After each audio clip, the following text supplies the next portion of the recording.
사람은 인생 속에서 늘 단계를 밟아가면서 살아갑니다. 어린 아이로 태어나서 엄마의 젖을 먹고 또 조금씩 기어다니다가 걸음마를 떼게 됩니다. 그와 더불어서 옹알이를 하던 말들이 이제는 정확한 단어와 문장을 말하기 시작하게 됩니다. 이후 때에 맞게 학교에 입학하여서 나와 같은 나이의 친구들을 사귀게 되고 그곳에서 나와 동등한 위치에 있는 친구들과의 관계를 통해서 많은 것을 배우게 됩니다. 이러한 학교 생활은 관계뿐 아니라 또한 많은 지식도 알 수 있게 해주죠. 이러한 학교 생활 이후에는 어떤 이는 대학에 가서 더 공부를 하게 되고 또 어떤 이는 취업을 하게 돼서 사회의 문을 여는 길을 선택하게 됩니다. 그 과정에서 사랑하는 사람을 만나 연애도 하게 되고 또 나이가 차면 한 사람을 선택해서 결혼을 하게 됩니다. 그리고 그렇게 꾸린 가정에서 자녀를 낳고 이번에는 부모로서의 삶을 살아가면서 많은 것을 배우게 됩니다. 제가 지금까지 말씀드린 일련의 삶의 과정은 모두가 동일하게 겪는 것은 아니지만 대부분의 사람들이 겪는 보편적인 삶의 과정일 것입니다. 그런데 이러한 삶의 과정을 통해 단계를 밟아갈 때마다 우리가 반드시 해야 하는 것이 있는데요. 그것이 뭐냐면 바로 성장이라는 것입니다. 우리는 어린아이 시절부터 장성하여 부모가 되기까지의 수많은 과정을 거치면서 반드시 성장을 해야 합니다. 왜냐하면 나이가 차고 역할이 변화됨에 따라 내가 감당해야 하는 일이 달라지기 때문입니다. 즉 어린아이 때 내가 감당해야 하는 일보다 어른이 되어서 감당해야 하는 일이 훨씬 더 많고 훨씬 더 어렵기 때문에 당연히 그 어려워진 일을 감당하기 위해서는 그만큼 반드시 성장이 이루어져야 한다는 것이죠. 오늘은 이러한 역할과 성장에 대한 말씀을 함께 나누고자 합니다. 이러한 말씀을 함께 나눌 때 주님께서 채워주시는 놀라운 은혜가 넘쳐나는 시간이 되시기를 간절히 소망합니다. 오늘 본문은 우리가 잘 알고 있는 예수님께서 부활하신 이후 제자들에게 세 번째 나타나신 장면입니다. 예수님께서는 물고기를 잡고 있는 제자들에게 나타나셨고 그들에게 물어보십니다. 요한복음 21장 5절 말씀. 예수께서 이르시되 얘들아 너희에게 고기가 있느냐 대답하되 없나이다. 여기서 재미있는 표현이 하나 나오죠. 얘들아라는 표현인데요. 이 한국어로 번역된 이 얘들아가 원어로 보게 되면 파이디온이라는 단어입니다. 이 파이디온이라는 말은 그 주일학교를 담당해 보셨던 분들에겐 굉장히 익숙한 단어실 텐데요. 왜냐하면 한국의 가장 대표적인 어린이 선교 단체가 파이디온이기 때문이죠. 이 파이디온이라는 단어는 어린아이라는 뜻을 가지고 있습니다. 그렇게 성경에서 이 파이디온이 쓰였을 때는 실제로 어린아이에 대해서 말할 때 쓰였다는 것을 알 수가 있습니다. 마태복음 18장 2절에 보면은 예수께서 한 어린아이를 불러 그들 가운데 세우시고, 여기서 이 어린아이에 쓰인 것이 파이디온입니다. 여기뿐 아니라 마가복음 9장, 고린도전서 14장 등에서 진짜 어린아이를 쓸 때 파이디온이 쓰였다는 것을 알 수 있습니다. 그럼에도 불구하고 진짜 어린아이가 아닌 제자들에게 예수님께서 파이디온 이렇게 쓰고 있다는 것은 그만큼 예수님이 그들을 어린아이와 같이 얼마나 애정 있게 보고 있는지를 말해주고 있는 대목이라는 것이죠. 그렇게 애정을 듬뿍 담아서 제자들에게 고기 좀 잡았니? 하고 이렇게 질문을 하고 있다는 거예요. 그들이 고기를 잡지 못했다고 대답을 하자 그물을 배 오른쪽으로 던져라. 그러면 잡을 수 있을 거야. 라고 예수님께서 말씀을 해주십니다. 이에 제자들은 그 말씀에 순종하여 그물을 던졌고 그러자 물고기가 너무 많이 잡혀서 그물을 들 수 없었다고 성경에서 말하고 있습니다. 그런데 여기까지의 장면을 보면 분명 이 장면 어디선가 봤는데 어디선가 들었는데 하고 약간 데자뷰 같은 느낌이 드실 거예요. 왜냐하면 이 장면이 예수님께서 베드로와 처음 만났던 장면과 너무 흡사하기 때문입니다. 베드로와 첫 번째 만났던 장면을 잠시 보겠습니다. 누가복음 5장 4에서 6절을 보겠습니다. 말씀을 마치시고 시몬에게 이르시되 깊은 데로 가서 그물을 내려 고기를 잡으라. 시몬이 대답하여 이르되 선생님, 우리들이 밤이 새도록 수고하였을 때 잡은 것이 없지만은 말씀에 의지하여 내가 그물을 내리리이다 하고 그렇게 하니 고기를 잡은 것이 심히 많아 그물이 찢어지는지라. 밤새 고기를 잡지 못해서 낙심하고 있는 제자들에게 그물을 던지라는 예수님의 말씀과 그런 말씀에 순종하여 그물을 던졌더니 엄청난 고기를 얻게 되었다는 이 내용은 두 이야기가 완전히 일치합니다.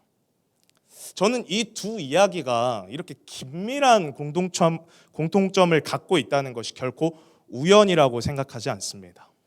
제자인 베드로에게 있어서 예수님과의 사역을 처음 시작을 알리는 것이 바로 깊은 데로 가서 그물을 던지라는 말씀이었습니다. 그리고 이제는 부활하신 예수님을 만나서 또 다른 새로운 사역을 시작해야 하는 두 번째 시작을 알리는 것이 바로 오늘 본문의 너의 오른쪽으로 그물을 던지라는 말씀이기 때문입니다.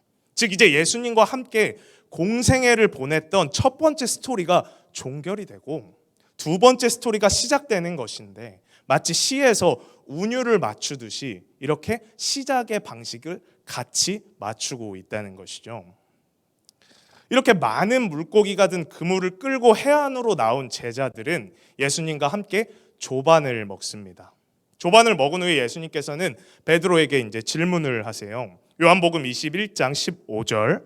그들이 조반 먹은 후에 예수께서 시몬 베드로에게 이르시되 요한의 아들 시몬아, 내가 이 사람들보다 나를 더 사랑하느냐 하시니 이르되 주님, 그러하나이다. 내가 주님을 사랑하는 줄 주님께서 아시나이다. 이르시되 내 어린 양을 먹이라 하시고, 예수님께서는 베드로에게 네가 이 사람들보다 나를 더 사랑하느냐라고 직접적으로 묻고 계십니다. 그런데 이 질문은 베드로로 하여금 예전 자신이 단호하게 대답했던 그 발언을 다시 떠올리게 만드는 질문이에요. 요한복음 13장 37절에서 베드로가 이르되 주여, 내가 지금은 어찌하여 따라갈 수 없나이까? 주를 위하여 내 목숨을 버리겠나이다.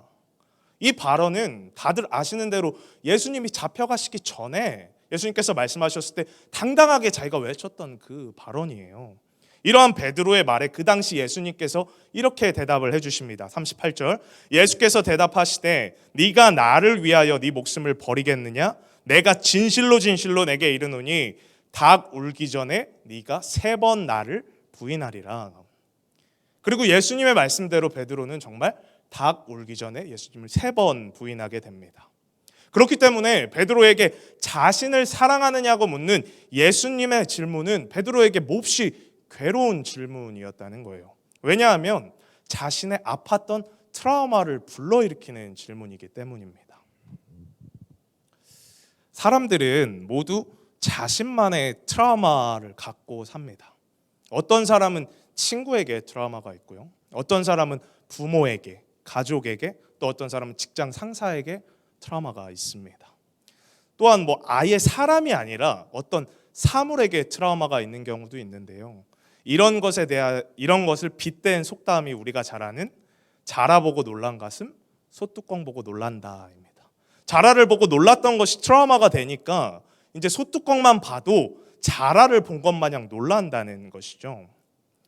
이렇게 사람을 통해서 또 사물을 통해서 우리는 트라우마가 생깁니다.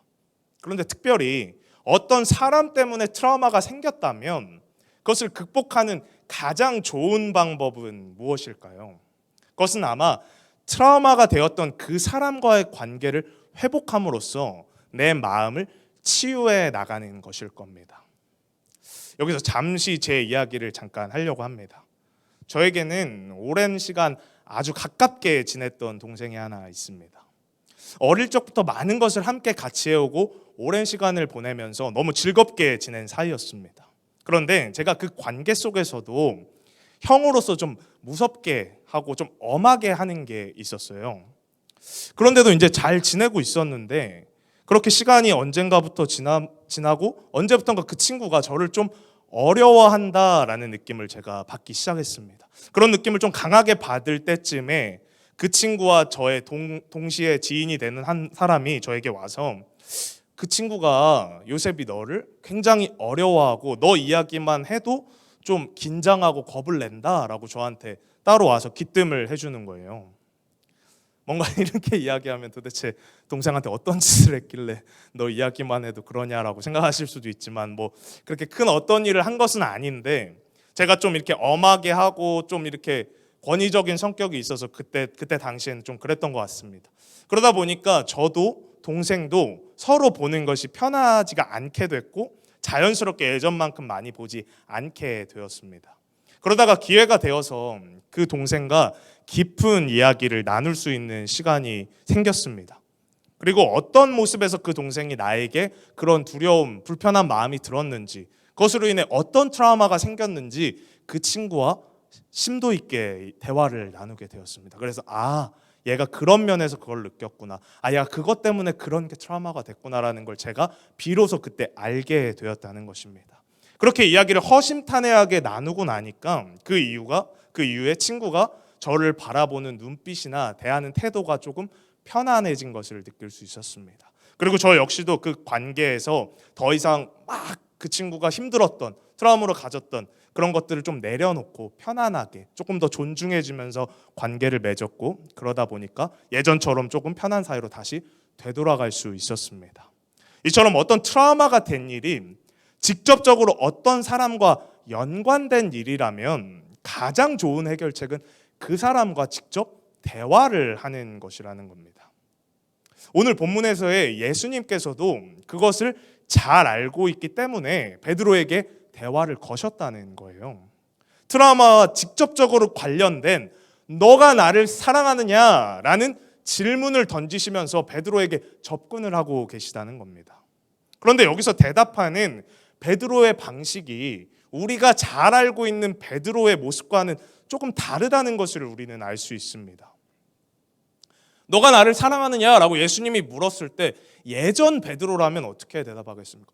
내가 예수님 제일 사랑하죠. 예수님 내가 내 목숨 바쳐서 예수님 제일 사랑합니다. 주님 사랑합니다. 분명히 이렇게 앞장서서 말했을 거라는 거예요. 그런데 여기서 대답하는 베드로의 뉘앙스가 조금 다르다는 것을 우리가 알 수 있습니다. 내가 주님을 사랑하는 줄 주님께서 아십니다 라고 대답을 하고 있다는 거예요.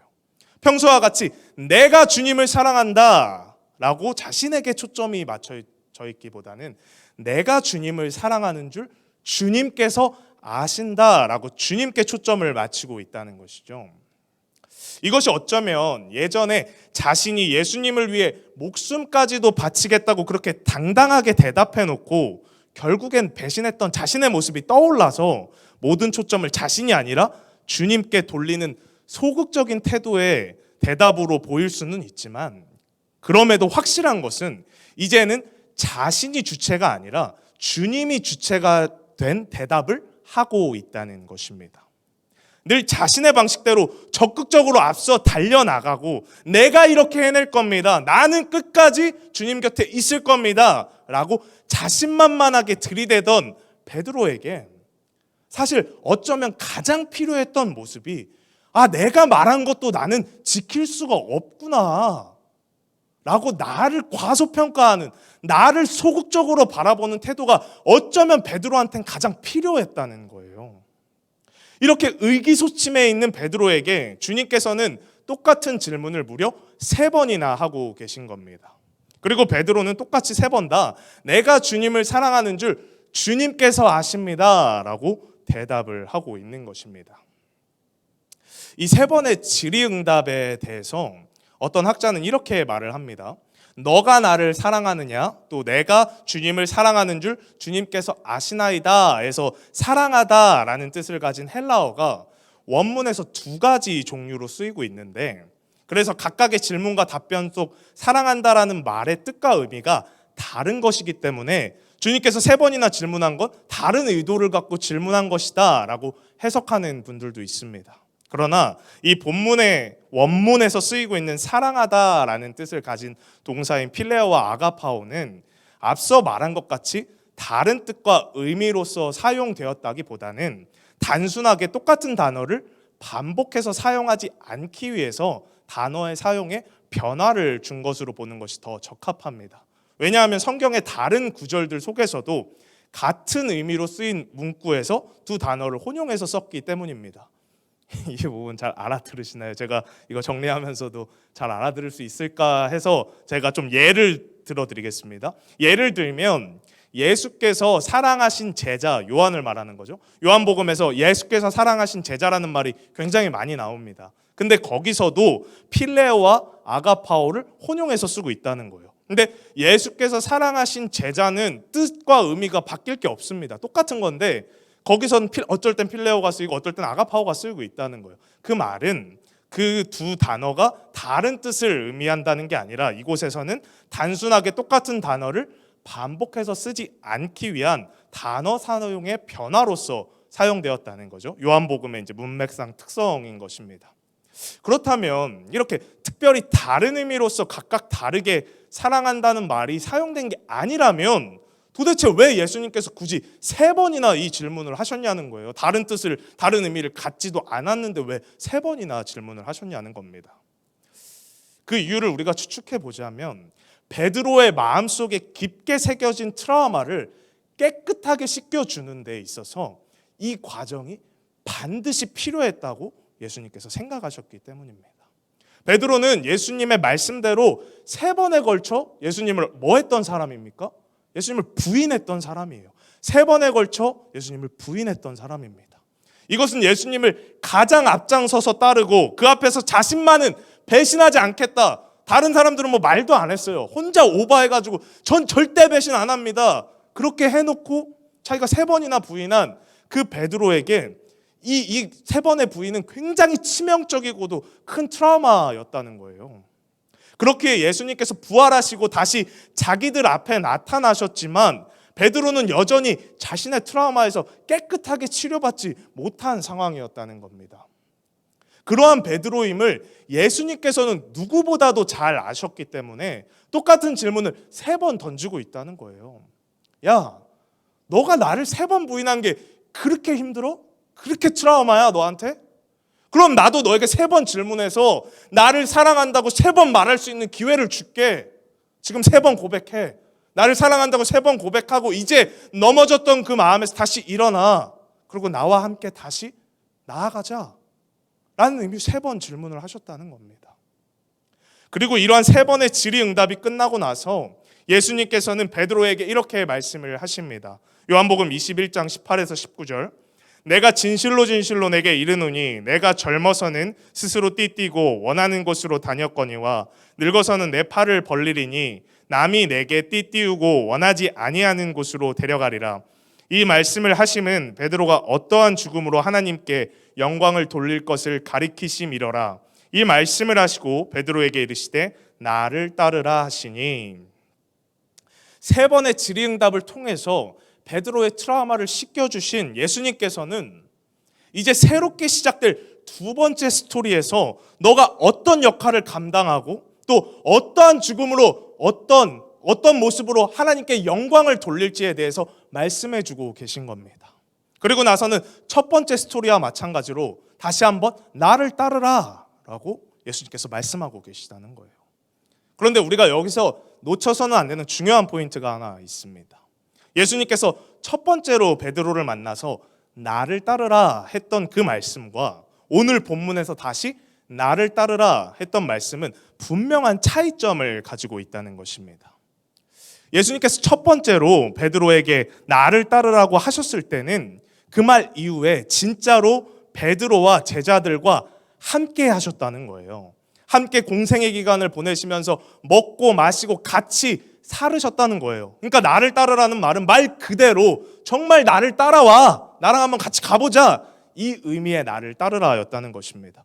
그러나 2번째 나를 따르라는 부활하셔서 승천하시기 전에 잠시 이 세상에 40일간 머물 때 말씀을 하셨던 내용입니다. 즉 전과 같이 실제적으로 계속해서 이 자리에서 너희와 함께 할 수 있는 상황이 아니었다는 거예요. 그렇다면 이 상황에서 하신 나를 따르라는 말의 참 의미가 무엇일까요?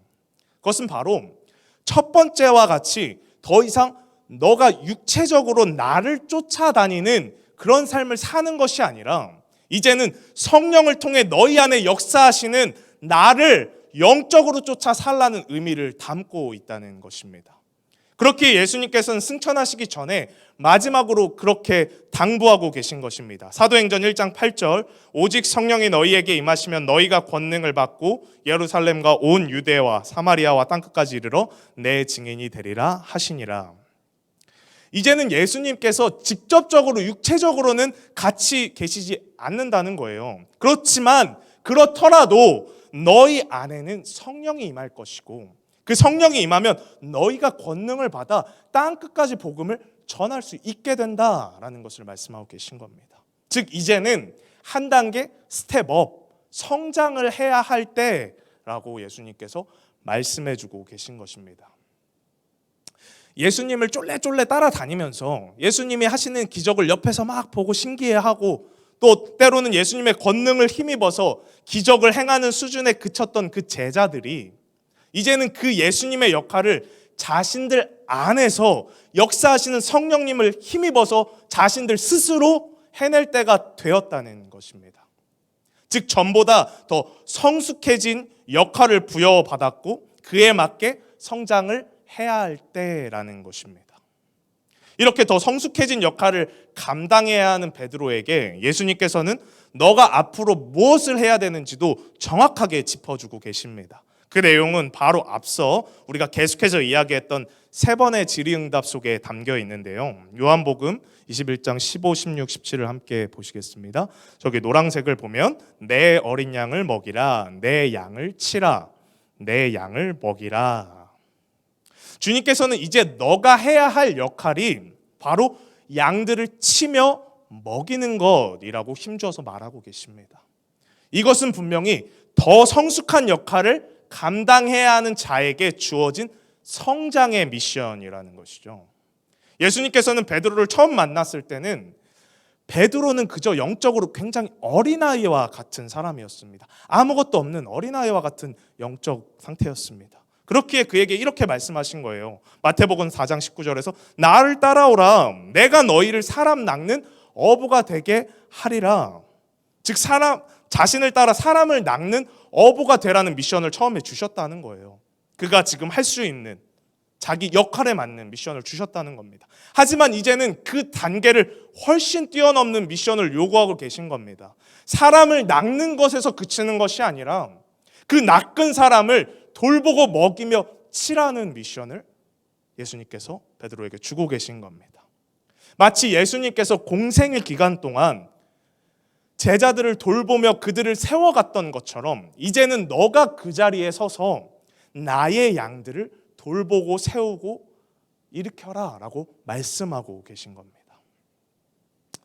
베드로는 이러한 예수님의 말씀을 받들어서 예수님이 승천하신 이후에 예수님의 12번째 제자인 마띠아를 세우는데 가장 앞장섰으며 오순절 임하신 성령을 통해 한 번의 설교에 수천 명이 예수님을 영접하게 되고 그 영접하여 모인 그 초대교인 성도들을 잘 돌보며 초대교회를 바르게 세워나갔습니다.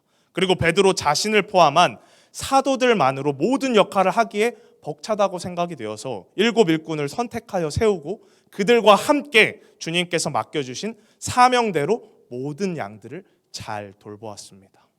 이후 성경에 기록되기를 하나님의 말씀이 점점 왕성하여 예루살렘에 있는 제자들의 수가 심히 더 많아졌더라고 말하고 있습니다.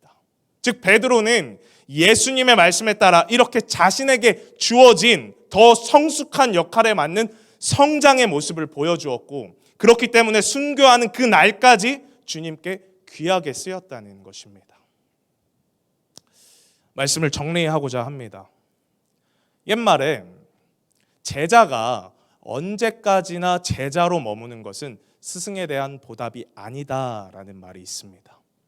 즉 제자가 스승에게 배워 성장하고 장성하였다면 이제는 제자의 역할에서 벗어나서 자신도 스승이 되어 제자를 양성하는 것이 스승에 대한 보답이라는 말입니다. 사랑하는 성도님들, 우리는 모두 예수 그리스도의 제자입니다. 그리고 그와 동시에 아직 나보다 예수님을 알지 못하는 또한 나보다 아직은 연약한 신앙을 가지고 있는 그런 사람들을 가르치고 돌봐야 하는 스승으로서의 역할을 감당해야 하는 그리스도인이기도 합니다. 우리가 언제까지나 그저 나를 돌봐주기만 바라는 신앙에 머문다면 그것은 마치 몸은 장성하여서 더 성숙한 역할을 해야 되는 몸이 이미 되었음에도 그에 맞지 않게 언제까지나 나를 젖먹이 어린아이로만 봐주길 바라는 그런 미성숙한 신앙인의 모습밖에 될 수가 없는 것입니다. 우리의 신앙은 반드시 자신의 역할에 맞게 성장하여야 합니다. 그것이 예수 그리스도께서 우리에게 주신 사명이고 또한 성령님께서 우리 안에서 역사하시는 이유인 것입니다. 이 시간 함께 간절히 기도하기를 소망합니다. 하나님, 내가 오랜 시간 하나님을 믿고 교회를 다녔지만 여전히 어린아이와 같은 신앙임을 이 시간 고백합니다. 하나님을 알고 믿어왔던 세월로는 이미 부모의 역할을 충분히 감당을 해야 되는데 아직까지도 그에 맞게 성장하지를 못해서 어리숙한 나의 모습임을 하나님께 고백하고 나아갑니다. 그렇게 이 시간 하나님께 다짐하고 간구하며 나아갑니다.